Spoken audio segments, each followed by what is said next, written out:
Welcome to the Noah Presgrove case. Today we are taking a look at a new theory regarding Jack Newton versus Noah Presgrove, an eye for an eye. When reflecting back over the party weekend, over the course of days, there was instances of conflict and falling out, whether that be driven by alcohol primarily or more so through jealousy when it comes to interacting with girls at the party. Join me today as we take a brief look at a key timeline regarding the run-ins between Noah and Jack and how it could have escalated, which then led to Noah's death. Here we are. We're going to zoom on in right now and begin from the top, which is this one up here. Take in mind, as part of the timeline, it will be influenced partially by what Caden Pressey has said, and even along the lines of what Justin Roy has stated in the Partners in True Crime interview. Just wanted to let you know that. So we focus on Saturday because the day Friday, not much has been talked about, even though Caden said he might have been there on a Friday. As for Noah, he attended Saturday. As for Jack Newton, could be interpreted as being present there on a Friday. Wouldn't surprise me, because if Carter Combs lived at the party house at the time and that's Jack's girlfriend, you'd think Jack may come over early to hang out and help with possibly organising the party and bits and bobs like that. So just a bit of context there.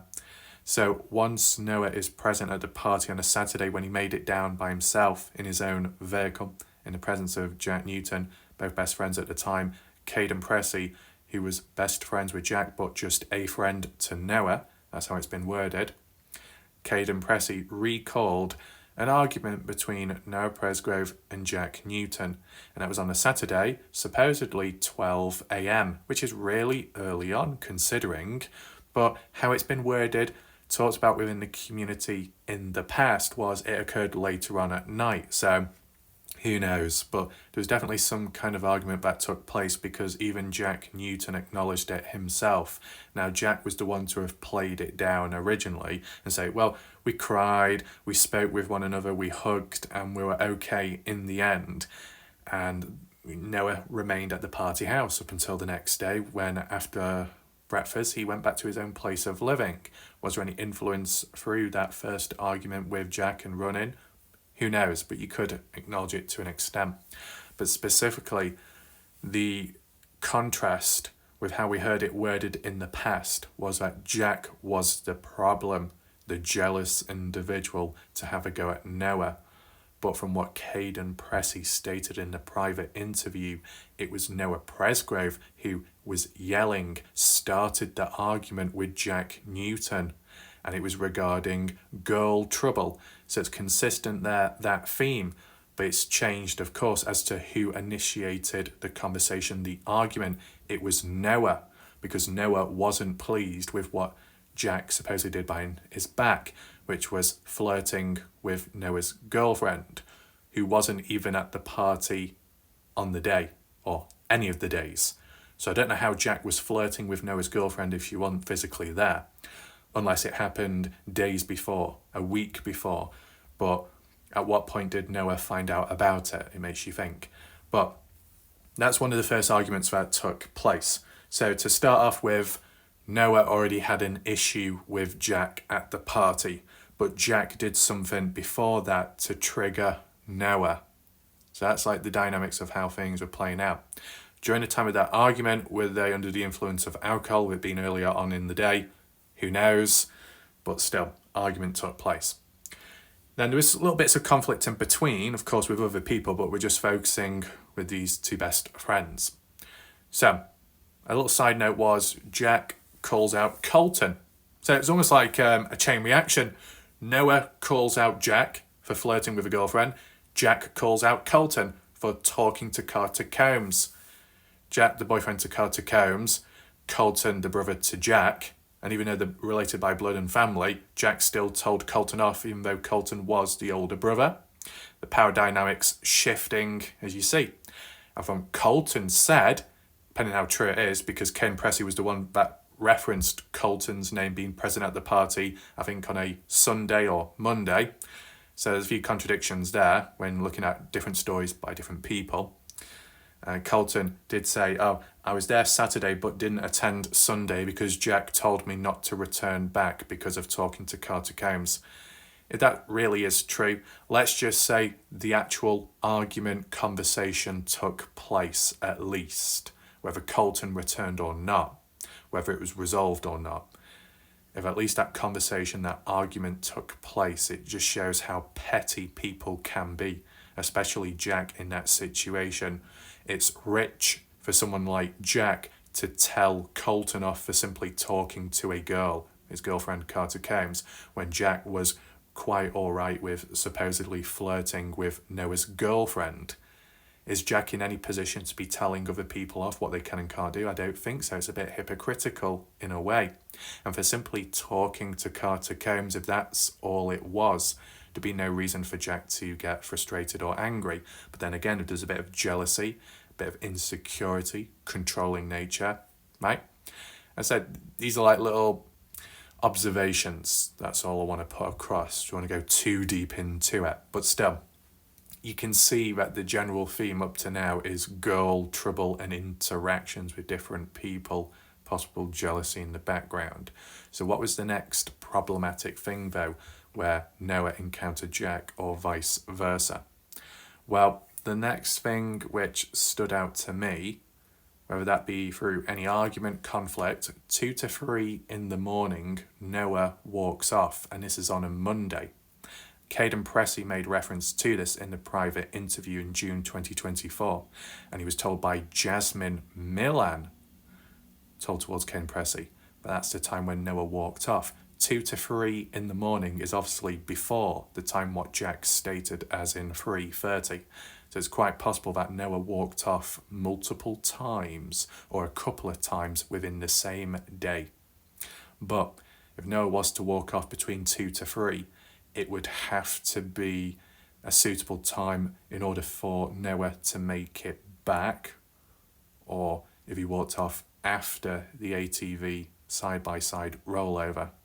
And in terms of the order of those events, roughly 2:40 a.m. when the rollover occurred, then followed by a shower, then followed by the sleeping debacle and arguments breaking out with Avery and Noah walking off at around 3:30, and then the final argument. I don't think there'd be enough time, and it would be past the timing of this one. So likely this specific timestamp of 2 to 3 in the morning, it would have to be in between 2 and just before 2:40 for Noah to wander off. Whether that be through an argument he had with Jack once again, or another individual like Mikey Lair biting his finger, being fish hooked, or if he just needed to cool off for alternative reasons. Supposedly Kane said, and Jasmine said previously, individually, that it's normal for Noah to wander off. So, got to take that into consideration. But could Noah felt a bit agitated, a bit uncomfortable? He wants to leave, he keeps walking off, cooling off, he just wants to leave the place, but he's not getting the opportunity or chance, and people are turning him down when he reaches out for a lift back home. People were quite okay to give him a lift down to the party house, but not enough to take him back home when he wanted to. Did he need to, or just wanted? Will we ever get to the bottom of that? You can let me know down below in the comments section. So, after this situation, focusing here, 2:40, Caden Pressey asleep. But Caden Pressey was shown the video footage at some point by someone, no name was mentioned, because there was video footage of the rollover, and it did show Noah standing up and had a bloodied nose. So he was hurt, a little bit injured, not catastrophic, but still an injury, blood, bit of blood loss. I think that's quite significant, isn't it? I wouldn't say, it probably isn't enough blood loss to equate to the end outcome of where's all the blood at. I don't think it would go that far. There's no mention of whether it was a broken nose or just a cut, but it did happen. So why is this event so significant? It's because Noah's like part of the injured party, no pun intended. So when it comes to the shower situation and how it's been talked about, for most part of it, Noah was washed down by 2 girls who escorted him to the bathroom within the party house. And this can tie in with the possible end outcome of Jack losing it with Noah and having a final face-off, an argument. And you might wonder why. Well, I'm going to explain it right now. If someone like Jack Newton can get triggered by his by blood-related older brother, simply talking to Carter Combs, if there's such trust issues there and jealousy, just imagine what it could be like aimed towards Noah, who's getting physically washed down by hand by Jack's girlfriend. How the hell would Jack feel about that? Now, would you be saying Carter Combs did it on purpose? It was done with intent to cause jealousy towards Jack?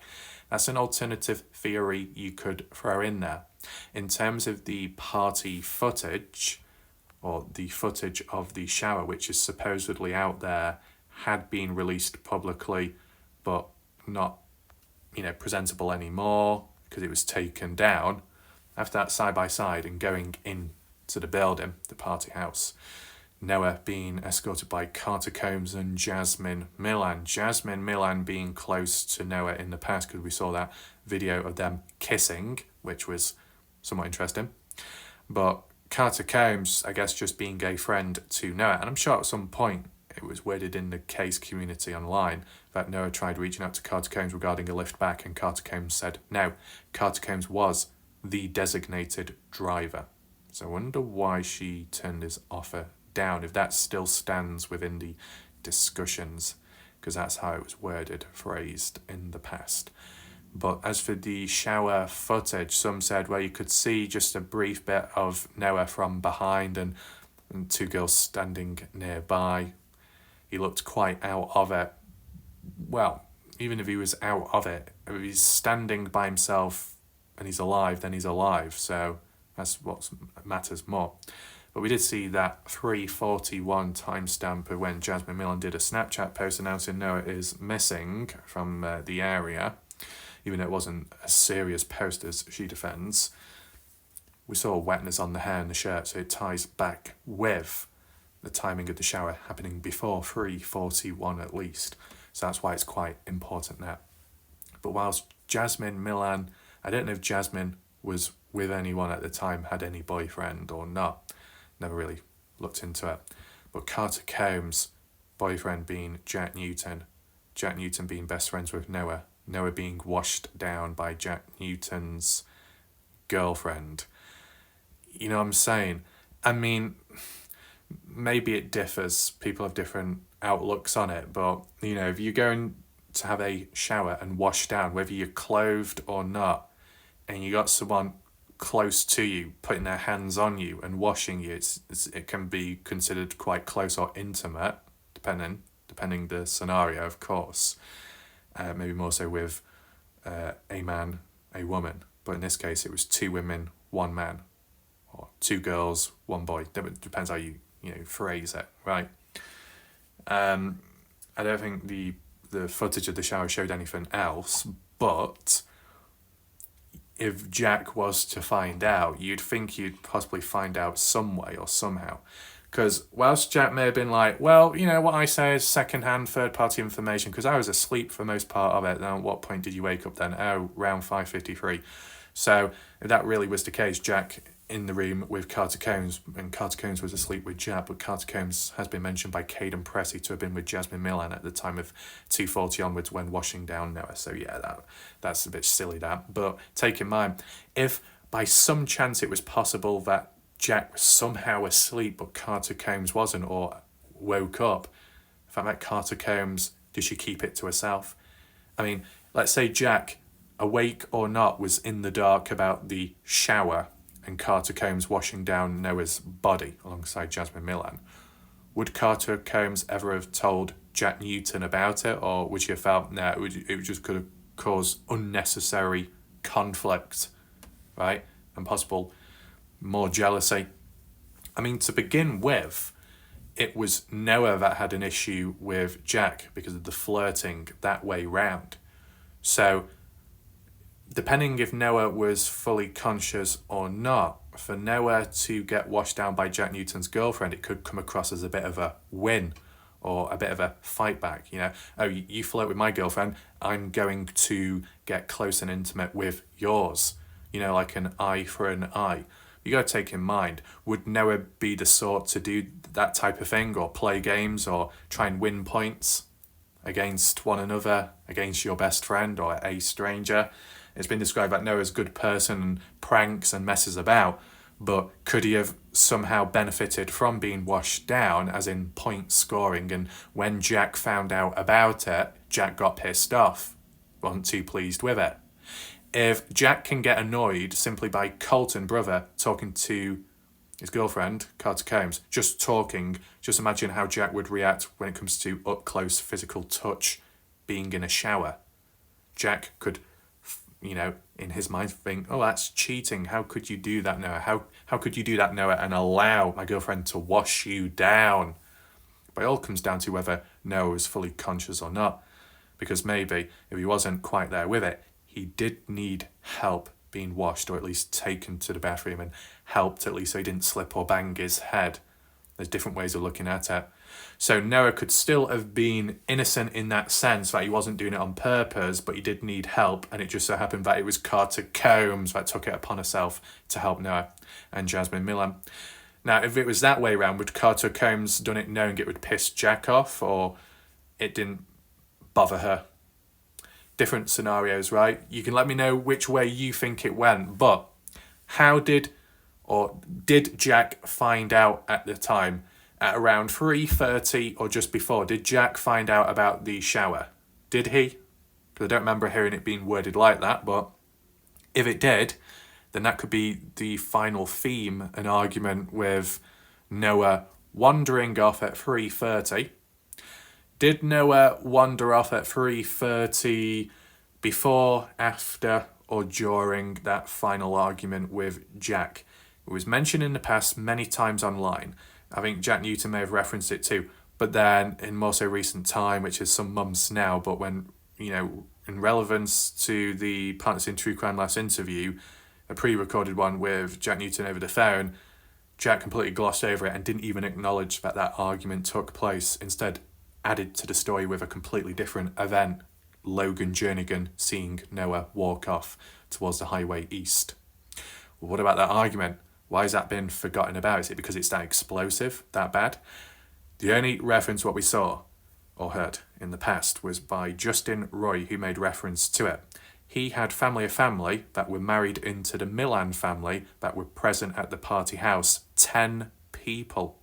So if we can count about 8 to 9 regular faces and friends at the party, add on 10 others just in Roy's family, it's quite interesting, isn't it? As for the timing of when Justin Roy's family attended, and more importantly left, if that could be cleared up down below in the comments, that'll be good. If not, I'll just reach out in other ways, because, there's no clear order in this case. You can't just get up a script and have it bullet pointed as in what happened in what order, because we're not always going around in circles, but it's just very fragmented all over the place. I haven't got like a solid basic timeline, not really. So that's why we're only doing a brief one here regarding particular individuals.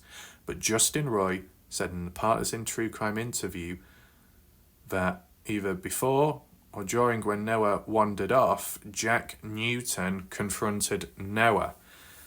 And it was quite an aggressive argument which got physical. There was pushing and shoving. The closer that argument occurs to around the time of when Noah walked off or when he possibly died, the more likely it links. And just like when you have an argument, and if it gets physical, one thing can lead to another and it can escalate, can't it? Now, if it's around the time of when Noah is walking out of the party house because he's cooling off one final time, unknown to him, whether Avery follows or not, because that's how it was worded, one of the concepts, Avery chased Noah out of the party house. Where does Logan come into it then? And then Jack Newton, following Noah out, catching up with him shortly after, having it out with Noah. I mean, this is just a scenario. Jack could come along, reach Noah and like, hey, best friend, what the hell are you doing with my girlfriend Carter Combs? Why did you have a shower together? Why did you do that? How could you do that to me? And then Noah could be like, oh, I can explain. It wasn't quite like that. I needed assistance taken to the shower because I was somewhat injured and a bit disorientated from that rollover, you know? That's how it could go. And Jack may not quite see it that way and get very jealous or triggered. A few more words exchanged, whatever that might be. Argument intensifies, possibly under the influence of alcohol, likely, making it even worse. And Noah could respond back simply saying, hey, you shouldn't be having a go at me, Jack, because look at you. You're the one that was flirting with my girlfriend behind my back previously. So are you even in a position to be talking? Why are you doing that to me? Why did you do that to me? And then Jack says, no, but why did you do that to me regarding the shower situation? Is this some kind of competition or point scoring? And then it could escalate. Was there anyone else around to hear that argument? You'd think so. If Justin Roy was told it by a family that attended the party, 10 people present, who referenced it being an aggressive argument and was pushing and shoving, why was there no attempt made to break it up? Did people just stand there, watch and listen? And then what? Because if people are present to see that argument, they couldn't have been present to see the fight escalate, which could have led to Noah's death, because surely someone would have stepped on in by now, or at the time to stop it, break it up. So quite possibly the argument may have happened inside of the house or just outside near the patio. And then maybe Noah was like, oh, I've had enough of this. You're not understanding me. We're going round in circles. I'm calling it a day. Not literally then. And walks off. And Jack, sometimes when you walk off from someone from an argument, you could feel insulted, or it could be seen as disrespectful, rude, and it would trigger him even more. Sometimes when you walk away from conflict or an argument, you do the right thing. It actually angers the other person more, and then they might want more from you and come after you and follow you down, possibly. But at what point did anyone else step on in or become present? Who knows? But this is just a theory. How one thing can lead to another. Just click that off. Is it a game of point scoring, being at a party, messing about, being loose, but going behind each other's backs? Sounds like Jack was causing the issues in the first place with how Noah yelled at Jack. And this is based off from what Caden Pressey witnessed when present nearby, listening on in. Something that was never mentioned in the public interview Partners in True Crime, if I may add, only the private one. So you let me know your thoughts down below in the comments. Hopefully you found this video somewhat interesting. Be on the lookout for what may come next. You never know what's round the corner. My name's Warlight Raf. I'll see you next time. Goodbye and good night.